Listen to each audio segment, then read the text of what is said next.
You should see the notes I have. It makes no sense. Like if you're looking at it, it's misspelled. It's all shorthand and it makes no sense. But in my mind, it's like it all comes together like a beautiful like poem. It's amazing. It's like haiku, but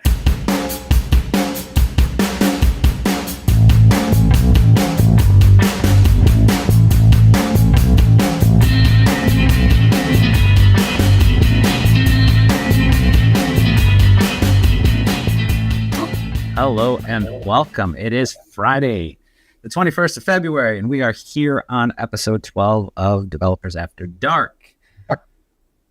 With me, as always, are Dennis and AJ. And if this is your first time viewing, or you haven't caught up on any of our previous episodes, you can find them all on the HubSpot Developers YouTube channel. So you should definitely go and check that out amongst all the other videos that are there. You don't just go for me. Don't just go for me. I know you love me, but don't just go for me. So that would be at HubSpot Developers if you're on YouTube, just kind of poking around. Also, too, just to pay a couple of bills, you should definitely, if you haven't already, we probably said this almost every episode now, but the developer changelog is something that you're going to want to subscribe to, and that's going to be at developers.hubspot.com/changelog. One of the other things, too, Dennis, let me ask you, how do you feel about your dev skills? Are they rusty, like a lawnmower in the garage over winter? Yeah. Wow. You know me well. I do. And do you think like Python's just a snake in the Amazon, or JavaScript is just how they write your name on the Starbucks coffee cup, or Ruby on Rails being a grunge band in Seattle? Am I getting it? If you could get me some sort of resource that could help me really understand what you're actually, I have no idea what the words you said were. So, it's funny that you mention that, because there's something. It says little known secret. Maybe people have heard of it, maybe they haven't, but it would be the HubSpot Academy. And if you go to academy.hubspot.com, you will find certifications, resources, things to take that rusty lawnmower and make it sharp. Be able to mow the lawn 10 seconds flat. Don't take my word for it. You should go there. Definitely. So I feel like you just have a list on the side with like comparisons of things to just rattle off. Oh, it's amazing. It's like haiku, but that's not what you're looking at when you're looking at the notes. I'll tell you that right now. What was that movie? Was it Sling Blade? About the guy with the llama you're talking about? No. This is all. I know the movie. This is like your generation too. I will find links and I'll add to. It's about a guy with a lawnmower who has. That's fair. I know what you're talking about, but I don't know if that's exactly what sounds like one of those like OG blockbuster finds. You know, you're just cruising down the aisle and you're like, that is a thing. And I can totally respect that, because I used to work at a video store for years. So that's literally, Dennis, that's where that whole kind of issue of mine comes from, where I'm stuck in a certain, I don't know if he is aware, but like, in one of the episodes, I kept like making movie references and like a quiz in movies, but it was all stuck in like this like 3-year span, and that's all I know. Like any other movies outside of that, I was completely oblivious to. And Dennis made the point of pointing that out kindly. Kindly. That's Susan Sling Blade. Yeah, Billy Bob. Okay, yeah, that makes sense. Oh, Nick, by the way, yes. In celebration, it's actually Developers After Dark. I've decided to crack open a athletic brewing company. I'm not supposed to say titles and all that, right? So I'm drinking a beer here. Oh, nice. Okay. Non-alcoholic, but I'm trying. Right, that's I was getting. I didn't want to ask, but I wanted to ask, and I was just kind of like, it's after dark. I mean, we could pretend, but we're live. I mean, if anyone with a watch might be able to call us out on this slightly, but. Yeah, it's not quite after dark over here either. You can very much see that. This is a very intelligent, very sophisticated lighting setup I have going. It really is nice. Yeah. Any light's better than none. I literally had to go buy light because there is no light in here, and it was just like, it's horrible. It's absolutely horrible. And everybody would be like, yeah, after dark, that makes sense because it's dark where you're at. And I'm like, no, it's like 2 p.m. or it's like noon. I'm like, there's just literally no light in this place. So it's just one of those things. That's why the name fits so well. But one more thing I wanted to mention too, and there's actually, I was only aware of one, but now there's actually a second one coming up. But for D-Hugs, Dennis, there's obviously, and this is going to be a good transition here, but you have coming up on the 27th, that would be taking HubSpot to the next Elevation, a React powered showcase, right? You get it. Yep. That's with our star here, BJ. So I'll let him talk all about that today.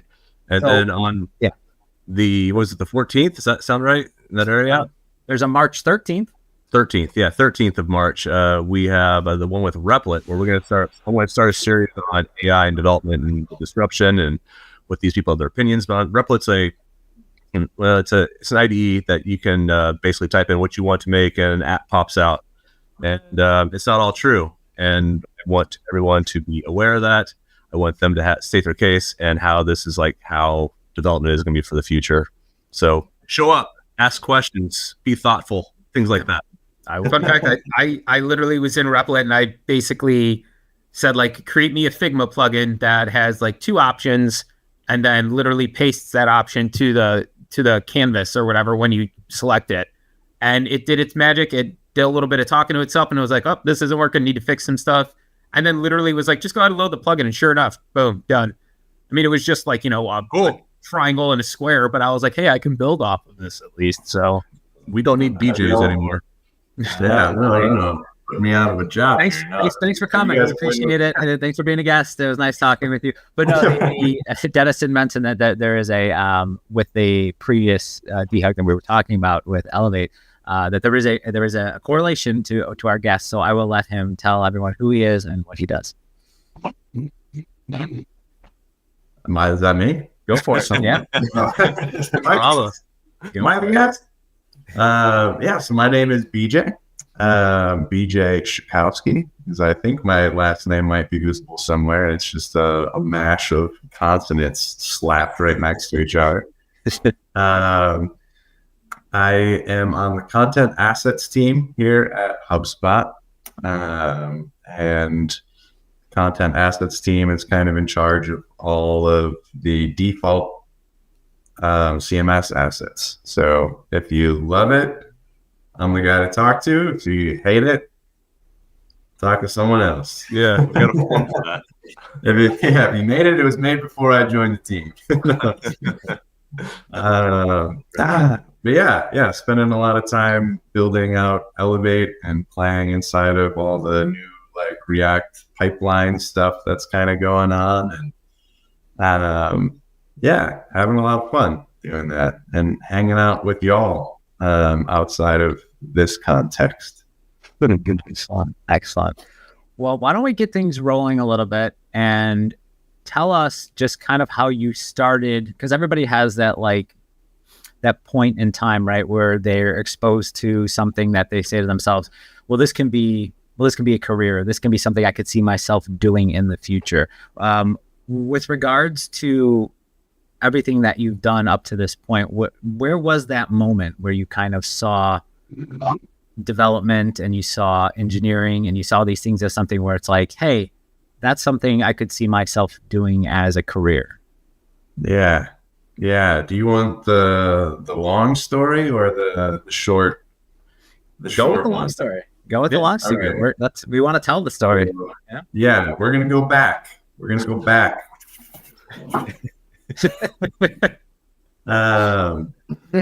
So, I think my first introduction to HTML, CSS, and stuff like that was, I think, in middle school. In I forget what the name of the elective was called, but it was something along the lines of exploring the web or something like that. How design 101. Yeah. How fast did that go out of style after you did it? Because I remember taking something in, I think it was right before college, and it was obsolete maybe after. Yeah. I mean, I have no recollection of what the heck I even did in that class. I remember what the project was that we worked on, but we had a full semester to, try to build a website. And that was pretty much it. And I had no idea what I was doing. I was just copying and pasting from other people. And I just was like, this is kind of cool. But it was just HTML and CSS. Didn't touch it again until many, many years later. But I remember that being kind of cool. And I remember at that point being interesting. and went to college. Didn't know what I wanted to do. Pretty typical. As one. Yeah, like interested in like music stuff. I was interested in art. Kind of wanted to do something along those two lines, but then I actually enjoyed like playing music and enjoyed like drawing and animating and stuff like that. And just heard a lot of horror stories about people, you know, going to school for something that they love, coming out of it, just hating it, and never doing it again, you know? Right. So I figured like going to school for something generic would be like better. So I went to school for accounting, because that was the like hardest business administration like major that we could do. You said accounting? Accounting. You went left field. I didn't realize. I didn't know it was coming. Okay. Yeah. I can do your taxes, but yeah.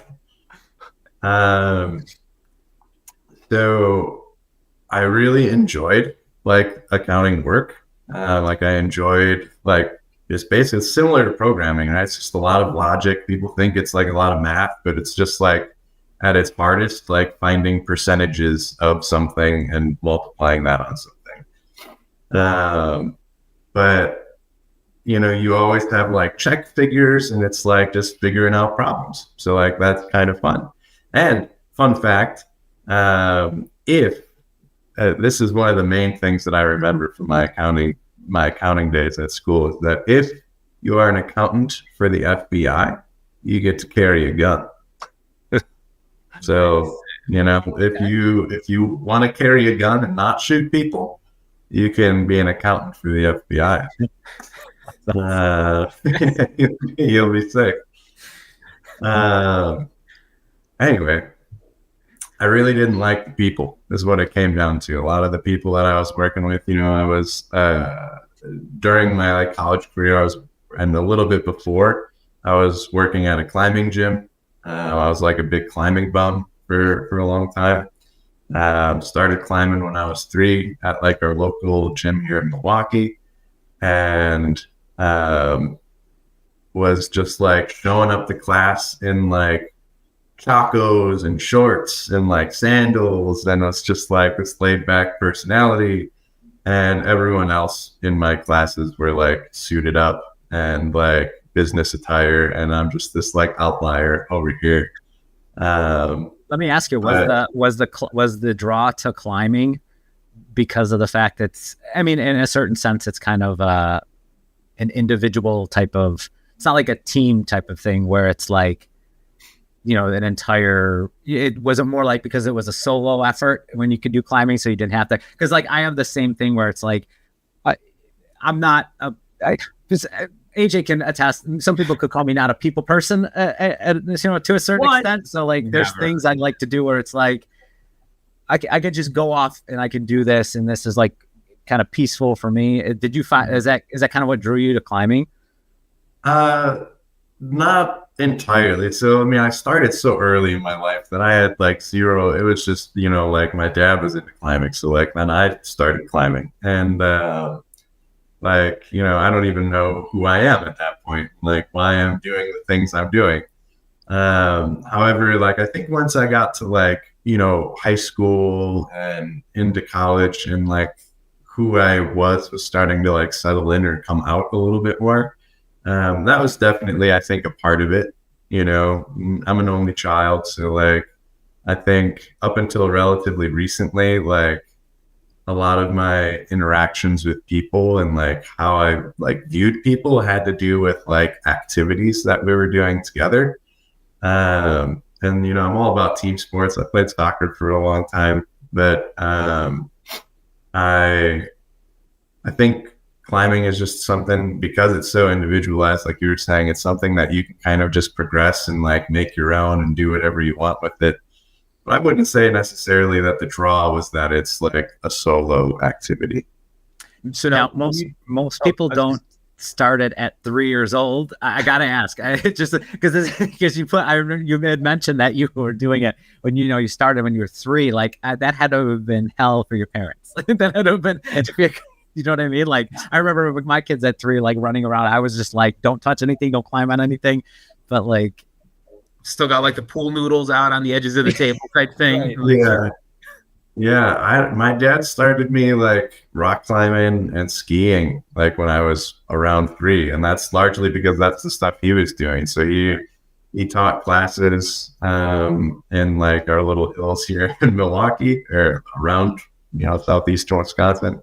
Yeah. And while he was teaching classes, he would like bring me out with them, and like he taught climbing classes at the local gym here on Saturdays. So while he was teaching classes, I would just be like kind of climbing around. So no, I mean, I'm sure at some point it caused some kind of panic, but I think it was expected. That's I don't think it was too chaotic. Yeah. so are you more of a fan of the indoor climbing, or are you more of the like outdoors, like let's go scale a mountain kind of climbing? Yeah. So, I mean, that's just the interesting like conversation in and of itself with me. Is like, I worked at the climbing gym for like 8 years. And while I was working there, I was really gung-ho about climbing in general. So I didn't really care what it was, if it was gym climbing, because it was easy, accessible, easy. I was fine with that. Spent a lot of time in the gym. The weekends during like summers, I would definitely try to get outdoors. So a lot of climbing at like Devil's Lake and like other places in Wisconsin here. And then like, of course, like larger trips out to like Yosemite, North Carolina, West Virginia, California, and stuff like that. And they all have their own appeals. But I definitely don't fall in the camp of like, you're only a climber if you do, if you boulder V12 and like, or pulling hard, or you're only a climber if you're like a trad climber outside placing your own gear. No, like you're a climber if you think you're a climber. Like it doesn't matter. But yeah, I feel like that's the way with like website development too, right? Like you're a developer if you're actively like trying to hammer out code. You're a developer. You're in the developer mindset. You're in their shoes right there. So you may not be a skilled one, but you're doing it. Like yeah. And the reality is that we all start there, and we are all also there in comparison to like someone else who's miles ahead of us. So yeah, because you can even start a new language and you're right back to square one, if you're not understanding it. So it's right. Yeah, I always found that to be quite, I guess, odd is the way to put it, when people would have that mindset, right? Where it's just like, oh, you just don't know, or it's like, no, you're still a developer. You're still this or that. Just even if you're going through the learning process, which, it's not easy, but like, you have to give credit for people that do it, right? Because there's some people that'll be like, yeah, that's too much. I'm not doing that, So, but yeah, no, that makes perfect sense. From there, though, you kind of, that's where you kind of shifted into more of a part of your career, shifted into things where you started touching on HubSpot, especially, right? After that, then? Yeah. So I ended up getting like just kind of burnt out there and with climbing in general. So then I kind of took like a little step back and was just kind of like throwing darts at the board just to see like what stuck. I was like, well, accounting is out of the picture. I graduated, like I'm done, graduated without that. So I didn't need like a high paying job right away. So like, I wasn't in any hurry. But I started like, I guess my tactic was like, I don't know what I'm going to do or like what I want to do. So I'm just going to pick something and see how it feels and like, let that kind of guide me. So I knew that I enjoyed like writing. So I started doing like some freelance writing and didn't know how to price myself. Absolutely hated it. So I was like, this isn't working. And then got in contact with like a marketing agency in the Milwaukee area here. They were a startup at the time, and I was like, do you guys need any content writers? And they're like, nope, but we see you have a degree in accounting. Do you want to do some like data analytics work for us? And I was like, as long as I don't know what that means, sure. Like I'm comfortable in a spreadsheet and I can like do math. So like, that's fine. But yeah, they were like evangelists of HubSpot at the time, and I think this is back in like 2015, and 2015, 2016, around there. So they were like into HubSpot, and like that's what they like used, and that's what they were pushing on their clients. And one of the things they had me start to do is like building landing pages for their customers. And I just remember that, the editor, I can't remember if it was the template builder or if it was like the page editor. But I just remember I was looking at this like box and then looking at a website being like, I don't get how like these squares. The old template editor. Wow. Yeah. And it wasn't, and it was really confusing for me. And I was like, hey, I think that if I'm going to build these things for you, that I'm going to have to learn how to like code. And they're like, okay, well, we don't have a lot of work for you, so you can like, allot this much time and like bill us for it. I'm like, okay. Wait, you still consider it data analysis, or that was your job title at this point still? Yeah, at that point, yeah. I mean, it was like a 3-4 person operation, so we're sitting in like 70 hats, and they're just trying to like give us work. But yeah, they were okay with me like billing them for like just learning and like messing around. So I just started like coding a lot on my own. I think I like was heavily leveraging this one resource called the Odin project, which is like it's like a boot camp equivalent kind of like free resource. But the way that they make it free is that they don't necessarily they link to a lot of documentation. So like if you're doing something in like React, like they're just going to link you to the React docs, but everything's free. And there's like a Discord channel and some forums, and they kind of guide you through some projects. So I was like leveraging that to like just gain some chops.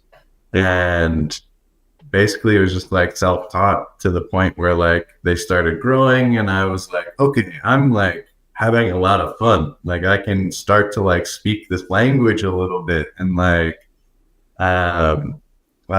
it's making sense. And like I'm like not bad at it. I was pretty bad at it actually at that point in time. I was not good, but it was a lot of fun, and I was getting paid for it. So I was like, I think this is something that I could see myself doing. And I remember working at like a coffee shop one day, because we were all remote at that time, pre-pandemic days. This was revolutionary. We were all remote. That's true. That's awesome.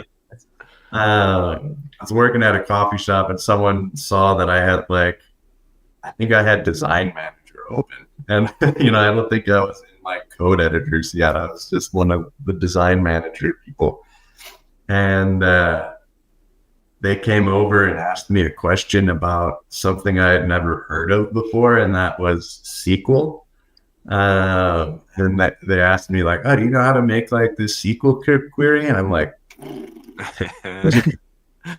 what? And that's what made me feel like, okay, dude, I don't know what the heck I'm doing at all. Yeah, I just know HTML and CSS. No, I don't know. There's always that humbling coding question that knocks you down, right? That's always just like, always. Yeah. And that's when I think I really started like digging in a lot more.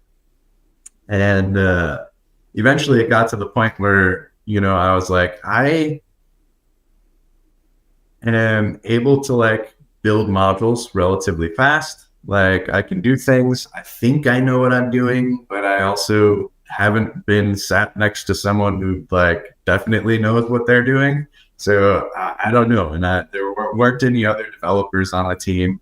Like it was just me, and I'm a self-taught solo dude who like is like has this inferiority complex at this point, right? Right. And I get to the point where I'm kind of talking with like the owners a little bit. I'm like, I get the feeling that you guys don't want like a development arm to this team. I feel like y'all just want to do like SEO and stuff like that. And I feel like you're just giving me some work because I'm here, and that's what you like. You just want us to like work. And they were like, yeah, pretty much. Those are the SEO heydays where it was like everybody focused on that, and the development side of it wasn't as important, but it was like, don't forget to stuff those keywords in that meta tag. Don't you forget. Yeah. Oh gosh. The keyword meta tag. How great that aged. Right. Missed that. And then, they were like, yeah, that's pretty much it. So I was like, okay, cool. Let's come up with like an offboarding plan for me. And I do a lot of swing dancing. So I like went on like a swing dancing like trip to go do like a whole bunch of dancing. And when I came back, they were like, oh, we've got an interview lined up for you. You know, this is a Monday. And I'm like, yeah, you got an interview tomorrow at this other place. Wait. Your company lined up an interview for you at another company. That's what I was going to add. Yeah. That's not real. Yeah. I have never heard like that's unicorn stuff right there, man. Wow. I've never heard that before ever. I've heard of let's do your offboarding plan. There's the door. Yeah. Like, I've heard never. Or let me tell you what you did wrong for the last 4 years, and then So looking back, I have theories, and this is higher picture. This is like I have life theories on some of this and how it plays out. We can get into that in a little bit if we want to. But they're like philosophical. You need a stinger. Life theories. Life theories brought to you by Peach. Anyway, they had me set up like the next day with an interview. And I don't know if he's been on the show or not, but I know you all know him, John McLaren. Oh, that guy. He's mentioned something about you stealing his job once or twice, I think, in the last 20 minutes. But I didn't steal his job. But he had just left a company called Spin Group here in Milwaukee, who, if any Spin Group people are out there in the ether, y'all rock, and I love you. And if you're a marketing team that needs a good agency, I highly recommend getting some development work with Spin Group. They're good people. Anyway, John had just left Spin Group to come work at HubSpot. And I think it lined up where it was like maybe a week or two, or it definitely wasn't long after he had left, which is how this like coincidental, synchronistic like opportunity kind of happened. And had an interview with the owner, and within that week was working at Spin Group at this like full-time development job with actual like developers and engineers, and like, you know, there's small little powerhouse of like, you know, 3-4 developers, and they'd get stuff done. So yeah, I worked there for like 2 years, just being almost entirely like the HubSpot developer. And I tell you, just 2 years of doing, you know, something under some mentorship with like full time, like you learn so much, so much. Speaking of that, quick plug, mentorship program, HubSpot, sign up for it if you haven't already. How do you do that, Nick? What's you have anything? Dennis, you have the URL, I believe, somewhere, don't you? Oh, buddy. Did we post it? Find it again. Now I'm like actually having to do things. Thanks, man. Because what's going to happen is I'm going to have to be like, yeah, it's in the show notes. I didn't do yet. For like the third week in a row. It's my Achilles heel. It's it's bad. It's bad. So it's also let me ask you really quick, BJ, because I kind of had a similar thing where, you know, was the only developer at a company that I worked at, then went into an agency, then came here. I'd say, like, when you said like working under people that like are teams of developers with mentorships and stuff, like it is really crazy to be thrown into that world, almost like from going to being like the sole person who's like, yeah, I just like picked up web and just started doing it because there was a need for it, and then getting thrown into like an actual agency life. Did you find it harder to like, I guess, did you find it harder going that route as opposed to doing something that, I don't know, like being a freelancer for a little bit, then going into an agency? Do you think that would have helped you? Because like looking back, I feel like if I would have just done more freelance of random clients, then went into an agency, I would have had a much better understanding and probably an easier onboarding than just, throwing myself into the deep end kind of thing. I hear what you're saying. This worked really well for me. I think that what it did for me is it provided at the onset like validation that like, oh, like I am doing things the right way, and like here are some things. There's a lot that I don't know, but I should also, I think, specify that like the way that Spin Group worked a little bit wasn't like they act as the development arm for a lot of other agencies. So it's like this small team of just developers. And there was a lot of autonomy for like, you're owning this project, you're running this project, and the owner kind of like is like helping you out. There's so much flexibility, from his standpoint of like, what do you want to do as an engineer? And like, I'm going to give us that work and like allow you to grow how you want to grow so that you can like go do the things you want to do. So for me, it worked out really well. I didn't feel like I was thrust into a place with a lot of like hard set rules and hard set like practices and like, you have to do it this way, you have to use this tool. It was very much like, what do you want to do? How do you want to grow? And let's get you there. So I really loved it. BJ, earlier this week, when we were had our kickoff meeting about the upcoming developer hug on Elevate, which possibly a good segue, we were discussing with Anton how the nice thing about developing on HubSpot was the ease of onboarding. Like you can get into it pretty easily and move forward to, more complex things. And they're talking about, incorporating React in that and how the onboarding is going to be a little bit more challenging. How do you, reflecting back, how do you think that would have affected your experience? Are you saying that like if I like putting myself back in the shoes but pushing the timeline up? Yeah, exactly. Like as a new developer, kind of green in the like engineering space in general. So like compared to where it was then, now put yourself into those shoes present day. Yeah. Where it's a different animal. It's not in the design manager, or the template builder at this point. You're not adding a little HTML, snippet into your boxes on the design manager anymore. You're actually doing coding on your own device and setting it up. It's harder. Admittedly, it's different, right? Yeah.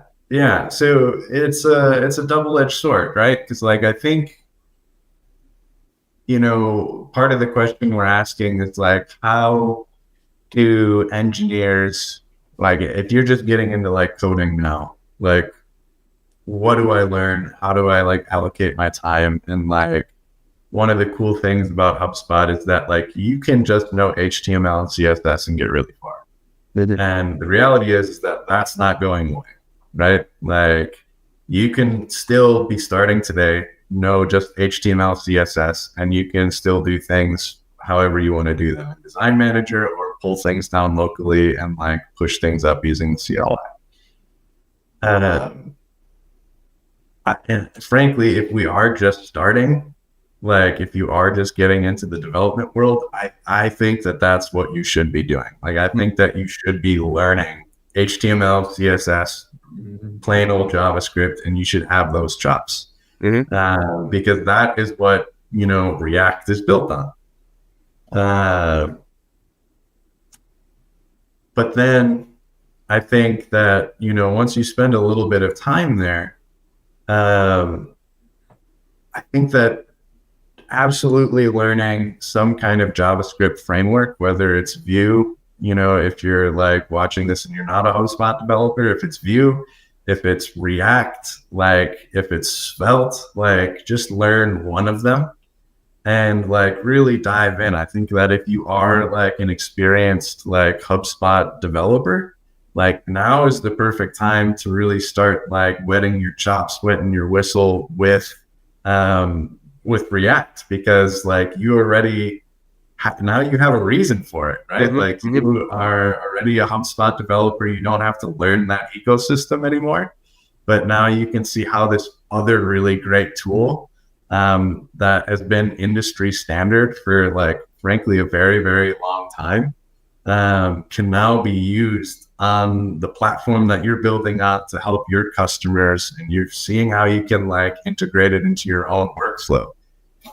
And like personally, I have to say that like I've been building with this like new theme pipeline, although it's like not quite documented super well yet because it's changing so quickly. But once you like spend a bit of time in it and like get comfortable with it, like the benefits that you get from it are just like astronomically better than like building the old way. You'll be able to build things a lot faster. You'll be able to like have like better performance sites without like trying that hard. And you'll be able to like have like cross-site scripting security kind of like baked in, and a lot of these other like the security issues kind of like tackled. There's just so many benefits that you get from it. I mean, outside of the obvious like server-side rendering and stuff like that. But to like, I'm getting a little off track, but to like circle back to your question, like learning, I think it would be daunting, right? But I think that as an engineer, if you're like committed as a developer to want to learn like how to be a developer, how to program, this is like spending 3 months, spending 6 months, spending the next year trying to learn how to like work with React is only going to make you a better, more well-rounded engineer. Yeah, totally agree. If you're like a solo developer, it's going to open up the world for like, oh, I can take React projects now. Like, because I know how to build in React. Like I can start using these other frameworks, Yeah, for sure. Also, you just be a more complete HubSpot developer. You can start doing, cards, app cards. So I was just going to say it's a perfect segue into learning both sides, because the app cards and stuff are powered by React. And if you happen to be like an app developer who knows React, guess what? You can build on the CMS too. Like it's a transferable skill at that point. And I think like that's what I love about the fact that like we're doing React on the CMS side and in the app cards is I have always been a CMS based kind of developer and like more on the front end stuff. So now it's like I can start building these things. I can start, tacking on the knowledge that I have and expanding my skill set. Yeah. And I think if you've been in like the HubSpot developer ecosystem for, 3 to 5 years at least, maybe even less, like you probably have some HTML, CSS, and at least a little bit of JavaScript chops.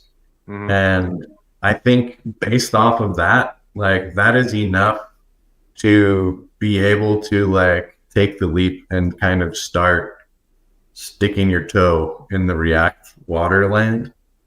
And I think that for a lot of the experienced developers who have like vanilla JavaScript chops, like if you feel comfortable writing JavaScript, like, and have never worked with React before, I would say if you spend like 2 months to 3 months, a little bit of time each week, just like kind of sticking your toe in, starting to build a module, see how it works. Like within 3 months, I think that you'll be at a place where you're feeling like confident And that I feel like is a very small investment, and I'm not saying 3 months of like every day I'm sitting here like chugging away trying to learn, but it's like, no, pick an hour or two a week, and just like try to like futz around with something for a little bit.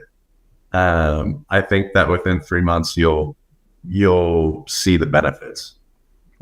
It sounds like BJ's offering to do a CMS React boot camp. Yeah, that's I heard that. Pretty much heard that. Yeah, that's what I heard. I read between those lines. All I gotta say, maybe just come to the D-Hug next week. Maybe come to the D-Hug next week. It'll be our little mini boot camp. I mean, my next question was going to be, why is JavaScript so sexy? But I think you pretty much nailed it at that point.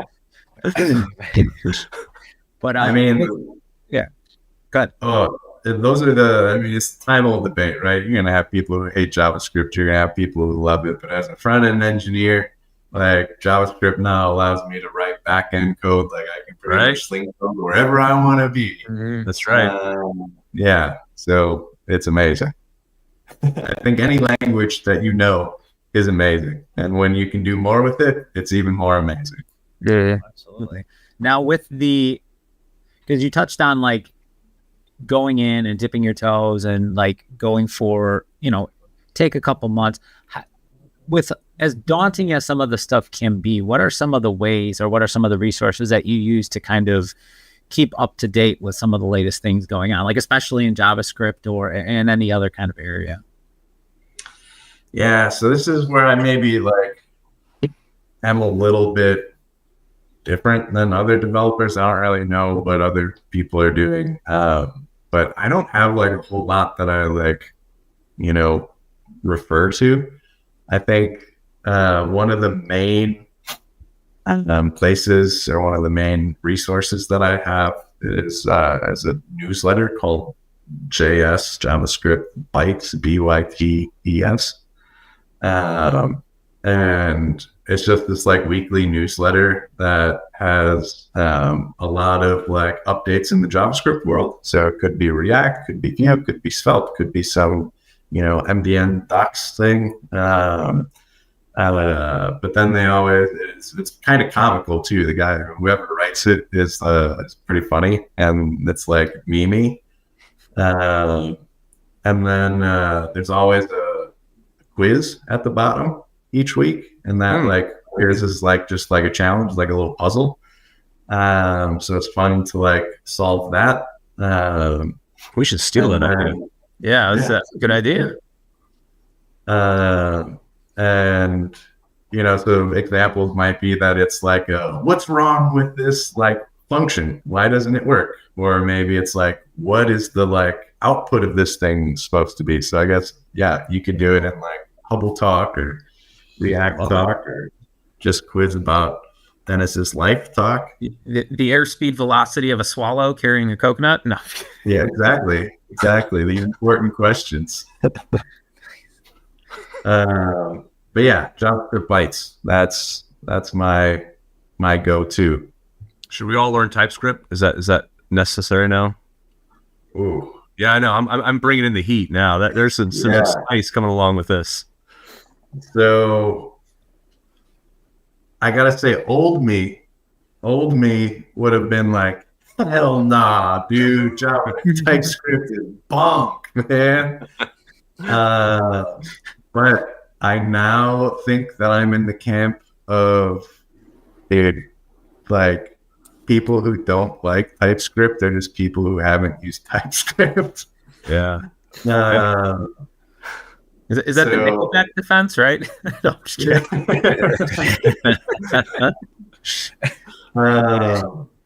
I am I see both sides to it. I think that it is simultaneously a thorn in your side, but also has saved me countless hours of like debugging. For sure. It's such a thorn sometimes, though, isn't it? It's like, damn it, just let it go. Come on, let it slide. Yeah, I feel like, so what I do a lot of now, so I'm heavily like in the cursor camp, is that I will just write JavaScript and then be like, type this for me. and then it does a pretty good job of like it doing that. So I just have to sit there in my TypeScript file and just ignore the red underlines for a while, or keep telling Cursor to do that as the red underlines like bug me enough. May I ask a question specifically to Cursor and like this whole new way of developing? How would that have affected your learning, prior to it? Like if you're writing JavaScript and this is outputting the TypeScript, what are you learning TypeScript at that point? That's interesting. I think it depends on who you are as a person. I think that, and that has to go back to like, what is it like to even be in college right now with ChatGPT, Right? It's a good answer. But I think that like, personally, the way that I interface with Cursor and like Cursor chats and like AI is from a like furthering my understanding of something. So I might write like a function and be like, I think this looks pretty good. Like how, like, can you refactor this and make it any better? And see what it does. And, sometimes there have been instances where I've been like, oh yeah, that's way smarter than what I wrote. And then other times you're like, like it's probably, 0.001, 0.005, like more performant, but like, I can't read that shit fast, it's like, I'm not going to use that. So I think that if you're the kind of person who is going to use it as a like teacher, as a tool, as like something to help you like learn, I think that it will be very, very helpful for you. If you're the kind of person who's like, Replit, write me this app that does this thing, and then blah, blah, blah, hit enter, and then like, that's it. Like, cool. Like you didn't really build anything. I feel attacked right now because that was my story earlier. BJ. Come on. Describing my life story. What's going on? Stop. Yeah, I think that it's going to be harder. I think that you're digging yourself in a hole if you're like going down the engineering coding path and you're like going to use Cursor because it can like build the whole project for you. Because at the end of the day, it's going to write stuff and it's going to be complicated and you're not going to know how it hooks in. So yeah, I still think that based off of like my use cases with Cursor and like these AI tools that are building apps and stuff like that, like they still aren't really even close to the point of like being able to replace someone or replace like a well thought out engineer, someone who's worth their worth in salt. But they are good at like making developers who know how to use them significantly more efficient in building whatever it is that they're building. Well, what's the title? Prompt engineer? Right? Is what a lot of people is what they're calling it, prompt engineering. So I agree with you. I think like prompt engineering is great, but I think you need to have a technical background as a developer to really utilize it to its fullest potential. Because like you said, like it's one thing to go to AI and say, hey, make me my idea, but is it going to be as performant or is it actually doing like what you're expecting it to do? And how do you expand on that, right? Like you can't plan for scale if you don't think about that ahead of time. So, right. Yeah. Oh, that's a very good point. Let me ask you this, because I'm curious with regards to, because I similarly, some of my earlier jobs were kind of that like one person on an island type of setup, right? Scenario, if you will. And there wasn't a lot of mentorship, going off of that theme. So there wasn't a lot of things where, or even soundboarding, right? It's just like, am I doing this right? Somebody just talk. Don't you have to give me an answer, but talk to me about this. Let's just talk about it. Maybe I'll come up with it as I talk. But what are some of the, because I imagine the better, more advice comes along with more people. So we'll try. I'm trying to do it without actually saying that. So I'm glad that you got to that. It's so like, you know that you're trying really hard. I know, in my head, I'm obvious. trying not to do. I don't know if BJ knows, but every like episode, like real estate always comes up. I used to work in real estate, but that doesn't count as me saying it. But no, like, has there been any like, has there been any kind of like advice that people have given you, like a mentor or something along those lines, that's kind of really stuck with you over time? Yeah. I think, it's kind of I feel like it's a recurring theme that like people tend to want to be like jack of all trades, especially in like the engineering world, right? Like you're like but this is honestly something that upsets me a lot, is that like everyone who comes out of a boot camp is like, I'm a full stack developer. And I'm like, dude, you can't even write, like, you don't even know how the DOM works, dude. What are you talking about? You're not a full stack developer. Dude, man, come on. It's just Mike. I'm like, I've been doing this for I don't even know how many years, and I don't even consider myself to be a full stack developer. Like, can I like write backend code? Yeah. Like, do I know how to do it? Yeah. But like, am I a full stack developer? No, absolutely not. Someone who knows backend, like someone who knows Java, can write, circles around me. Even if I were supposed to do it in like Express, using like JavaScript, someone who's a backend engineer can write circles around me. But anyway, I think that the advice that was given to me early on was that like, don't try to be a jack of all trades. Go into specialization. Like, be really good at one thing. And if you become a jack of all trades, great. But like, don't set out to be the best at everything. Because at the end of the day, especially if you're like a solo engineer, like just like farting around for like gigs, like being a jack of all trades, I feel like makes you slightly less hireable, to be honest.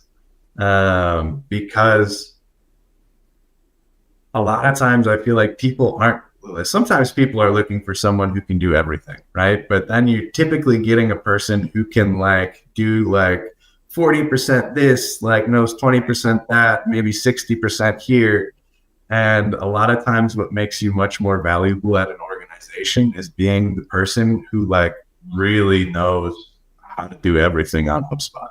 You're like the person who knows a lot about accessibility. You're the person who knows like how to like, make any design come forth on the front end.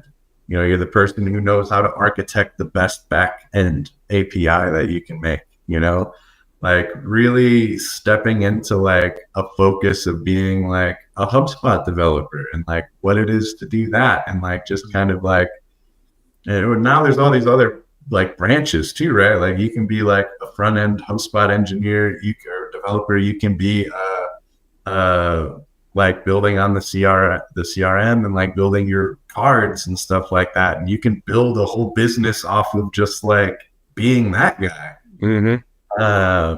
So I think that, really focusing, especially early on, I think that this is mostly advice for people just getting like into the scene or have been around for a little bit but are looking for some traction. It's just to like pick something, even if you don't know that's the thing you want to do, right? Like pick that thing and go with it. And eventually you'll be like, I hate this. I don't want to do that. Or this is absolutely the right choice and I'm glad I made it. And you can always like make these little adjustments along the way. But that at least is more direction than being like, there's React, there's Vue, there's Svelte, there's all these frameworks, there's accessibility, there's, just being good at CSS, there's styling with Tailwind, there's just doing raw CSS, there's like all these different stacks. Like, what do I choose? Just pick one and like go with it. That's tough, man. I mean, like when you have the imposter syndrome already, like you just want to have familiar, like when someone comes into me in the coffee shop and says, how to write a SQL query, it's like, I I will in 5 minutes because now I need to know, just to keep up. And I think being the jack of all trades is like a one-way path to burnout. Yeah. Because you're going to spread yourself so thin that you're not like, you're eventually going to get something from everything that you've learned come at you at once. And now you have to prioritize and you have to shift things and you have to like set them all up, knock them all down. But like that can just completely derail you. Indeed. Plus, you also want to avoid that pitfall too of like finding a place to work where they may be specifically, and again, it's not anyone's like fault, but they may be asking for that, not knowing exactly what they need. So they kind of ask for that. Like, as I've seen ones and had interviews too, where it's been like, well, we want you to do like X, Y, and Z. And I'm thinking, okay, yeah, no, the SEO part I get, but then the other 5 things, I'm like, you think one person's going to be able to do all this? Yeah. Horribly, like, at 20%, like you're saying, BJ, like there's going to be this kind of like percentage that you can only reach when you're spread so thin. So yeah, I think that too is. Sounds like a data analysis working on landing pages to me. Right. Yeah. And the reality, like you guys are saying, is that like, that's what ends up giving you so much stress, right? Is because you're like, I understand 20% of what this task is. And like, now I have to like really dive into like the nitty gritty on like how to maybe make this little thing happen that I just don't know that much about. And I think it's also liable to put you in a position where you are less of a team player, in the world where you become like, you'd say you do that for a while and then you get brought onto a team that has like a bunch of people on it. And like, it's like HubSpot where we have like our little like, smaller teams that move quickly. Like I very likely would have come up with some kind of like, personality quirk that's like, oh, I'm what I refer to as a Stack Overflow developer, where I'm like just gonna like shit on you for having any question, and I think that I'm like the best person in the world. By the way, I think the best way, if you're ever gonna post on Stack Overflow, the best way to get someone to actually answer your question is to write your own question on there and then make another account and log in and answer it the wrong way. And that way people won't blast you for like asking a stupid question, and they'll blast the person who was wrong about answering it wrong, and you'll get the right answer faster. There you go, friends. That is such a great tip, though, because I 100% believe that is exactly what would happen. Yeah, I'm talking from experience on my own. I posted on Stack Overflow maybe like 2 or 3 times, and the first few times it was like me asking a question and just getting railed for like not asking the question the right way. And I'm like, I'm just starting. Like, I don't know. What? I thought you guys were gonna help me, but you're just berating me for asking a stupid question. And then the next time I asked the question, logged in and made a stupid answer. And then the stupid answer got blasted by someone who corrected the stupid answer. And I was like, wow, that seems to be more efficient. Fly traps. Yeah. No, that's brilliant. Yeah. Next time I go on there and I see somebody who just answers like reinstall Windows, I'm going to know, I think that's BJ doing that. I know that. Probably enough name is JB though. So I don't know. It could be. But no, it's amazing the lack of empathy that when you go outside the walls of HubSpot that exists, right? I mean, I shouldn't say I wouldn't know that already, but like you kind of, once you've, and I know this is just me, but like once I started working here, the less and less I needed to like, there's thousands of intelligent people that work here. So it's like, going to Stack Overflow, yeah, you still may need to do that, like those type of things in certain aspects. But I mean, there's a lot of intelligent people here that we deal with on a daily basis that we ask questions of when we have problems. And because this place is like very, very empathetic, you start to almost have amnesia where you go outside of the thing and you're like, wow, everyone's just a prick. Wow, how does this work? It's like, So yeah, that's one of those things too that always gets me. And I was one of those people. So it's not like I completely, that's one of the things that shocks me kind of when having to kind of like bounce in between like inside of HubSpot and outside of HubSpot. So, but no, that's a really good tip. Like I'm just thinking in my head, like, well, I just want to go ask something now just so I can watch it. And yeah, I think that's one mentor was your swing dance. I think Dennis is cutting out again. Why not swing dance? Swing dance. I think what you're saying was was your mentor your like an instructor from? No, I've heard that advice from multiple people, but I think the latest person that I've gotten it from was the owner of Spin Group there. So that agency that I was working for. That's Gary, right? That's Gary. Yeah. Gary's cool. Gary's really cool. Yeah. Do you have a particular piece of advice that you would like if roles were reversed and you were giving someone like some sort of advice? Is it along those same lines, or is there one in your head in particular that you're like, I need to make sure I tell people this? I know we've talked about a couple of them, but is there any one of them that you would say that was the one thing that you would hope if somebody else were asked this question and they were like, oh yeah, BJ told me this, what do you think that would be? I think that my advice for people would be very different depending on who's asking. But I think the generic advice that I have, and this pseudo ties back into the like life theories that I have, would really just be like, follow your excitement. Do the things that are exciting for you.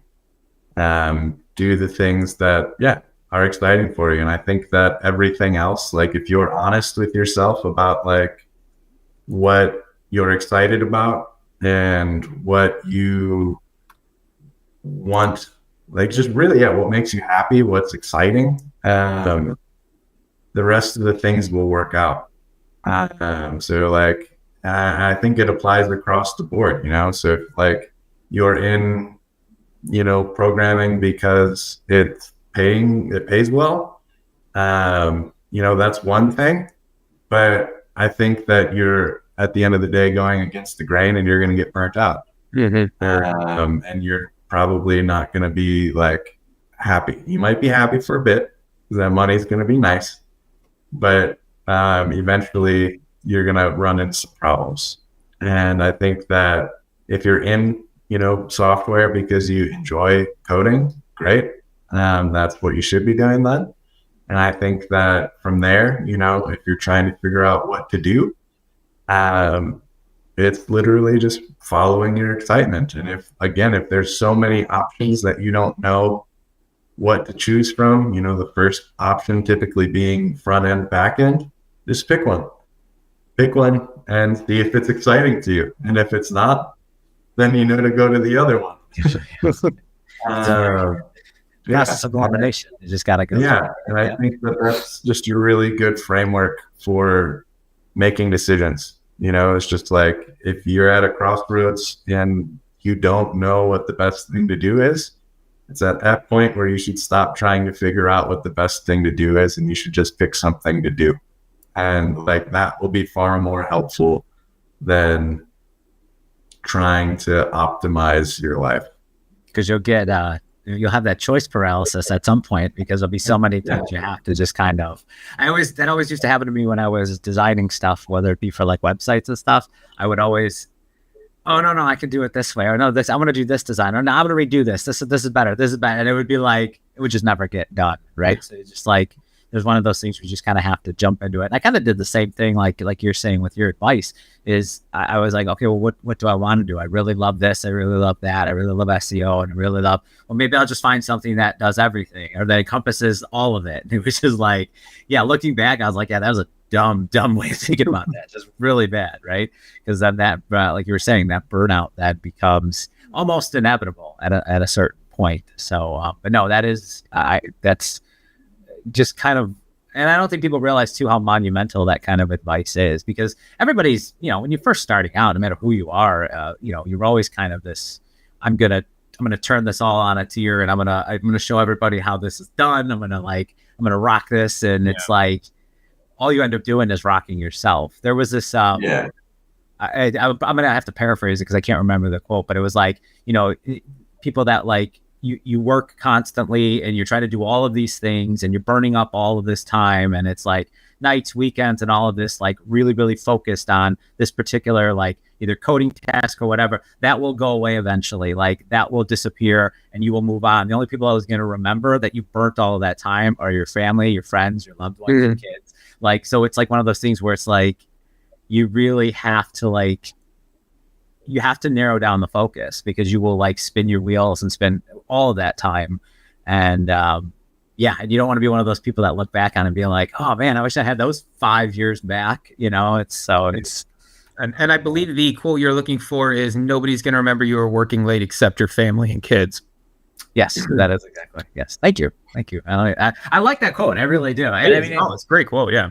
Yeah. And I mean, and again, that one's focused on working hard, but like the same tactics apply when it's like trying to do too much at once, because then you do have to spend that extra energy and time. And it's like, how many people actually succeed with that type of approach? Very little, if any. So, but no, BJ, that's like fantastic advice. It really is.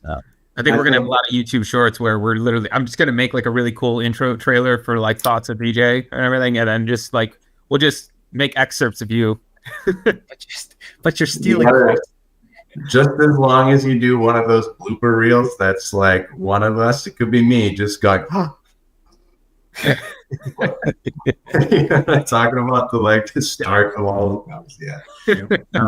Anyway, I think the other thing that just came to mind would be that if you're, and I think that a lot of people hear this, right? But if you're just getting started in like the developing space, be it on HubSpot or just in general, I think that the other piece of advice that I would give is like, just build stuff, like building a lot of things, and like, don't worry about it being built well. Like, I mean, if you're getting paid for it, make it as good as you can. But if you're just like learning, just try to build a bunch of stuff. I think one of the things that I go back to is I had built this tool before like the AI train started that I called Copilot. And it was to bridge the gap between, when you're working in Design Manager, you see all of your fields in a drag and drop interface. And when you're working locally, you don't get that. So I had built basically the same thing, but as a standalone app that you could install on your computer, or a program you could install on Windows. And it was that drag and drop interface, and it like automatically synced and saved your files. So if you're working locally, you can just do it all. And the code base for that thing is just a brick of nonsense. It is so ugly, and I never want to look at it again. But it was fantastic, though. I remember you shared that with us, and like it was awesome. Like, it was a really good app. It worked. It got the job done. But I think like just thinking back of like late nights trying to solve like problems that I would consider fairly simple right now, I did in the most complicated ways.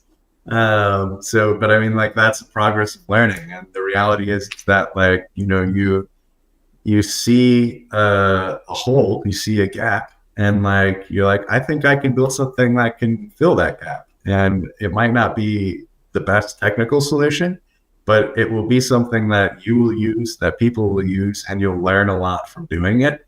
So just building things, seeing how they turn out, and then reflecting on those things like will do dividends for your growth. Right. Yeah, that's fantastic. Well, we're running up on time just a little bit here, so I just want to thank you for coming on and talking with us, BJ. This has been it's been fantastic, and it's good to hear, like, because honestly, we get a lot of journeys they're very. As you put it, you said yours is very organic, right? And it was very like some of the ones we've had, like even mine, myself, and others, it's a little, it's kind of all over the place, right? And neither is good or bad, but it's like, it's it's nice to hear a journey like this which I'm sure a lot of people can relate to, if not a majority of, but like that kind of self-taught, because I'm a little bit of that. I'm kind of in the same boat with like some of the things that I've learned.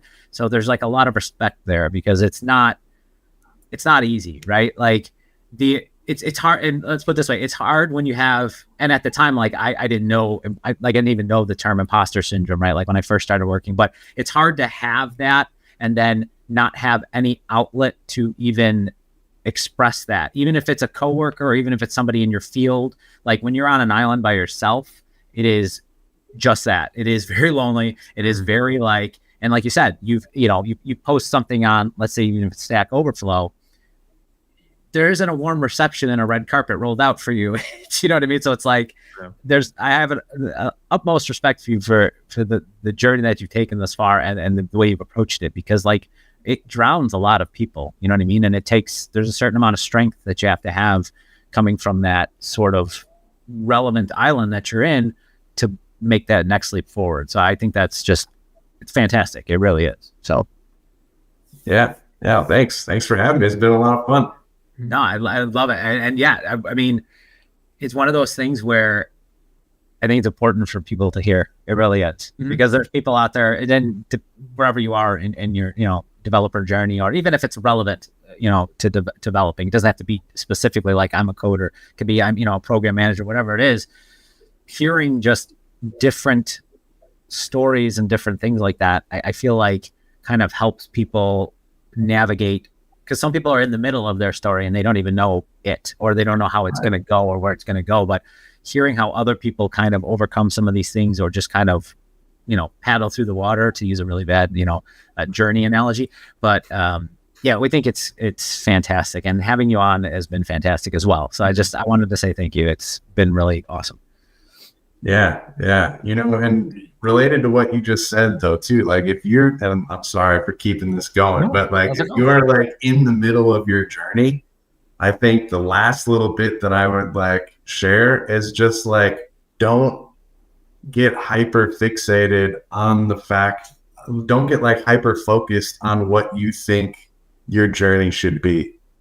Don't like think that like, oh, because I started, I started off with a job that was like doing data analytics stuff. If I was started off going to school for like accounting, if I were like, accounting is the thing, I would have just been stuck in this like hellscape of being like really sad, making a lot of money, but being very sad, and being open to like the idea that where you think you're going is the happiest you can be. Like, that's not true. Like, your brain can't even conceive of the other options that could make you unconceivably more happy. Right. So I think from that standpoint, you just have to be willing to like really feel that like, this is exciting. And if it's exciting, it'll take you to the place that you're supposed to be. Oh, yeah, absolutely agree. And John makes a really good point too, especially nowadays. He said, accepting that life's going to change, right? And you're going to be so mildly different just years from now. So it's, it's, and plus too, like with the way technology is advancing and with the tools that, we not more than a couple of years ago weren't there, that are there now. Granted, like we talked about, like some of these things, it's not just going to be as plug and play as we'd like it to be, but as a tool to help guide you instead of like the shortcut. Yeah, I think there's now more than ever. I always tell AJ, this is kind of the, at least for me at the age I'm at, this is the